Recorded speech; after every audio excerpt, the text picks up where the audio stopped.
भी लगता होगा कि बाहर बम फट सकता है। सब्जी मंडी गए, वहां कोई फेंक गया तो उनका भाई साहब बड़ा अलग सा ही लेवल चल रहा होगा। तो पाकिस्तान आज नहीं तो कल बिखरेगा जी, उसके बिखरने की शुरुआत होनी है। अभी भी उनके हालात बहुत बुरे से ही है। मैं तो कई बार सोचता हूँ जैसे अपना एक फिक्स पैटर्न तो है, सुबह 7 बजे उठे, कोचिंग गए, कोचिंग से वापस आए, पीजी आए, खाना खाया, पढ़े, खेले कूदे, कोई गाने सुने, रात को सो गए, सुबह वापस कोचिंग। एक दिनचर्या तो है। मैं कई बार सोचता हूँ पाकिस्तान वालों की भी है क्या कोई? तब तक ये करें भारत एक होगा। 20 फरवरी 1947 हम पाकिस्तान नहीं बनाएंगे। उन जिन्ना को साफ साफ कहा कि कैसे बना सकते हैं। तो उन्होंने, अंग्रेज कितने यूं मतलब इंटेलिजेंट थे, उन्होंने जिन्ना को तब कहा कि तू कह रहा है पाकिस्तान बनाओ। पाकिस्तान कहां बनाओ? तू कह रहा है जहां जहां मुसलमान ज्यादा है उनको पाकिस्तान बना दो। तो कहा ठीक है। तो उन्होंने कहा भाई एक तो मुसलमान ज्यादा है पंजाब में, एक मुसलमान ज्यादा है बंगाल में। अब तेरे को ये पाकिस्तान चाहिए कि हाँ, तो मतलब आधा टुकड़ा तो तेरे को इधर दे दे और आधा टुकड़ा तेरे को इधर दे दे, और बीच में ये इंडिया है। तो तुम आपस में मिलोगे कैसे? ये भाई ये पाकिस्तान होगा? ये पाकिस्तान होगा? तुम्हारी भौगोलिक दूरी बहुत ज्यादा है। तुम थोड़े दिन साथ रहोगे, बाद में तुम अलग हो जाओगे। और वे देख लो 1971 में अंग्रेज तब कह गए थे ये धर्म वर्म कुछ ही नहीं है। तू देखता है मुसलमान मुसलमान सारे एक रह जाएंगे, एक रह जाएंगे। फिर तो 57 देश बनाई क्यों रखे? सारे मुसलमानों को एक देश हो जाना चाहिए। सब अपना अपना चाहता है यार, कोई दूसरे के साथ में क्यों रहना पसंद करेगा? ये बांग्लादेश वाले अलग होंगे तुमसे। फिर उन्होंने और कहा जिन्ना को उन्होंने कहा तू कह रहा है मुसलमान ज्यादा, उसको दे दो। तो बीच में जो यूपी बिहार में मुसलमान बैठे हैं उनका क्या करेंगे? जिन्ना ने कहा मैंने समझ लिया कि मर गए हैं वो, क्योंकि जिन्ना को खुद को उधर पावर चाहिए भाई। ये सब पावर की लड़ाई थी आपस में। उसको चाहिए भाई, जिन्ना को ये था कि यदि मैं इंडिया के अंदर रहता हूं तो यहाँ पे मुझे पावर नहीं मिलेगी। पावर उधर मिलेगी जिधर मैं जाऊंगा, मेरा अलग जाऊंगा, वहां पर मेरे को पावर मिलेगी। तो उसने कहा अलग दो। बोले कैसे ही दो? तो बाद में उधर उधर ले गया। तो पाकिस्तान में भयंकर भयंकर वाली समस्या तो ये है कि ये जो पाकिस्तान की डिमांड करने वाले, मुस्लिम लीग जो पार्टी थी उसमें जो पाकिस्तान की डिमांड करने वाले नेता थे वो ज्यादातर यूपी बिहार के। जिन्ना खुद गुजरात का था, लियाकत अली जो बाद में पाकिस्तान का प्रधानमंत्री बना था वो इधर यूपी का था। ये ज्यादातर नेता यूपी बिहार के आसपास के थे। भेजा उन लोगों को गया जो उन नेताओं के अंदर नहीं थे। इधर भेजा पंजाबियों को, इधर भेजा बंगालियों को। बंगालियों में फिर भी थोड़ी भावना थी कि अलग देश होना चाहिए, पंजाबियों में तो एकदम ही नहीं थी। पंजाबियों में तो तब तक इतनी बहुत लेट जाके आई थी कि चलो अलग देश होना चाहिए, अलग देश होना चाहिए, वरना पंजाबी पहले इस प्रकार की बात ही नहीं कर रहे थे। अब उससे भी बुरी बात देखो, पाकिस्तान मांगने वाले यूपी बिहार के, यूपी बिहार की भाषा थी उर्दू। कौन सी भाषा थी? उर्दू। जो मुसलमान पाकिस्तान गए वो एक तो पंजाबी और एक बंगाली, उन दोनों की उर्दू नहीं आती। न तो पंजाबियों को उर्दू आती ना बंगालियों को उर्दू आती। उर्दू मुसलमानों की भाषा थोड़ी है। उर्दू ये यूपी बिहार के आसपास में इस इलाके की भाषा हुआ करती। यहाँ पर जो हिंदू मुसलमान सारे थे सबको ही उर्दू आया करती थी। अब नेता सारे के सारे वो थे जो यहाँ से गए, उन्होंने वहां जाके पाकिस्तान में कहा कि पाकिस्तान की राष्ट्रभाषा कौन सी होगी? पंजाबी बंगाली। उनका आती नहीं, करेंगे क्या? पर पंजाबी तो शांत हो गए क्योंकि पाकिस्तान की पूरी पावर ही किसके पास आ गई थी? पंजाबियों की। सारे खेत उनके पास, सारी फैक्ट्रियां कोई उनके पास में आ गई, पूरी आर्मी जो थी उसमें जनरल बड़े बड़े इनके हो गए थे, तो पूरा पंजाबियों का कब्जा हो गया। इसलिए पंजाबियों ने कहा ठीक है।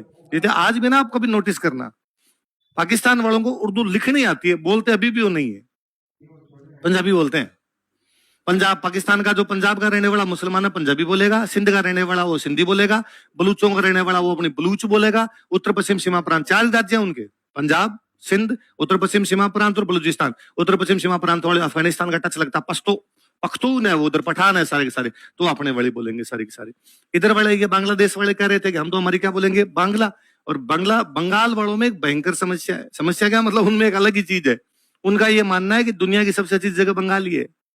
बंगाल से अच्छा दुनिया में कुछ भी, दुनिया की सबसे अच्छी भाषा भी कौन सी है? बंगाली। इससे अच्छा कुछ भी। इसलिए इन्होंने कहा हम उर्दू आज पढ़े कल पढ़े। बंगालियों ने कहा हम केवल बंगला पढ़ेंगे और कुछ नहीं पढ़ेंगे। और इसलिए 21 फरवरी 1952 को, कब? ढाका यूनिवर्सिटी के बाहर स्टूडेंट खड़े होकर कह रहे थे उर्दू हटाओ बांग्ला लगाओ, उर्दू हटाओ बांग्ला लगाओ। पाकिस्तान की पुलिस ने फायरिंग की, उसमें 5 लड़के शहीद हो गए। 5 लड़के शहीद हुए।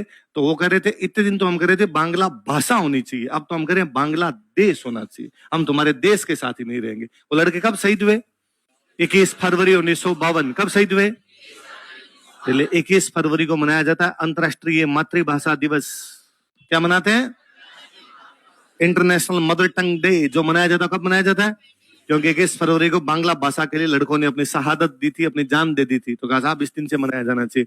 वो पहले भाषा के लिए हुए, भाषा से बाद में उन्होंने कहा हमारा तो देश अलग होना चाहिए, तो पूरा देश अलग क्या कर दिया, अलग कर दिया। ये इधर वाले पाकिस्तान में 4 टुकड़े हैं,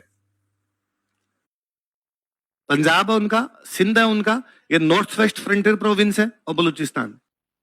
आज नहीं तो कल, कल नहीं तो परसों, परसों नहीं तो 100 साल बाद ये चारों अलग होंगे। क्योंकि जब आप कहीं की ईंट कहीं का रोड़ा, भानुमती का कुनबा जोड़ा, कुछ इधर के लोगों को मिला लो, कुछ उधर के लोगों को ले लो, और आप में कॉमन कुछ भी नहीं है। केवल कॉमन है कि आप सारे मुसलमान हो, इसके अलावा आप में कोई भी कॉमन बात है आप नहीं चल सकते। ये कॉमन चीज नहीं है।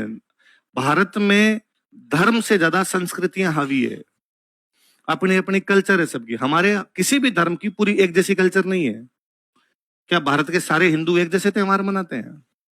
क्या भारत के सारे हिंदू एक जैसे कपड़े पहनते हैं? कुछ चीजें कॉमन है उनके अंदर, लेकिन बहुत सारी चीजें उनमें क्या है अलग। आप तो नॉर्थ और साउथ में देख लो ना, अपने पूरा का पूरा अलग दिखेगा। वो का वो पाकिस्तान वाले मुसलमानों में उनकी कल्चर पूरी तरीके से अलग है। पंजाबियों की कल्चर अलग, पख्तूनों की कल्चर अलग, बलूचों की बलूच तो तैयार बैठेंगे आज आजाद हो। बलूच तो दिल्ली पाकिस्तान की आर्मी से लड़ते हैं।